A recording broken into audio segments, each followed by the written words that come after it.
My dear student, इस high voltage English grammar के question को जरा ध्यान से देखते हैं। क्वेश्चन आपसे पूछा गया है, he said to me why did you leave the job. ये एक डायरेक्ट सेंटेंस है, आपको इसका इनडायरेक्ट बनाना है with the help of 4 options. अब बच्चे कह रहे सर 4 ऑप्शंस तो नहीं दिख रहे हैं। ध्यान से देखिए, 4 ही ऑप्शन है आपके सामने। अब ध्यान से देखिए और ऑब्जर्व करिए कहां कहां मिस्टेक है ताकि आप सही आंसर बना पाए। तो ध्यान देखते हैं, पहला ऑप्शन पढ़ते हैं तो ही आस्क्ड टू मी लिखा हुआ है और आप जानते होंगे कि आस्क्ड के साथ टू लगाना गलत होता है, इसीलिए ए ऑप्शन मुझे गलत दिखाई दिया।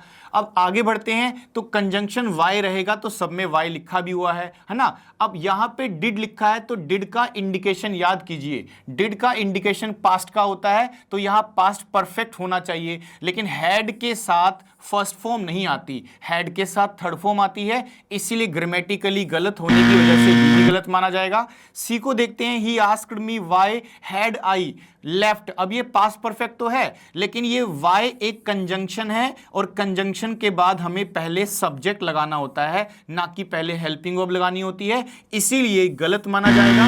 अब डी पढ़ते हैं, he asked me why I had left. हमें देखो चाहिए भी पास्ट परफेक्ट था और लिखा भी है, और यहां पे डिक्लेरेटिव यानी सब्जेक्ट से भी वाई के बाद स्टार्ट किया हुआ है, इसका मतलब आंसर हमारा डी होना चाहिए।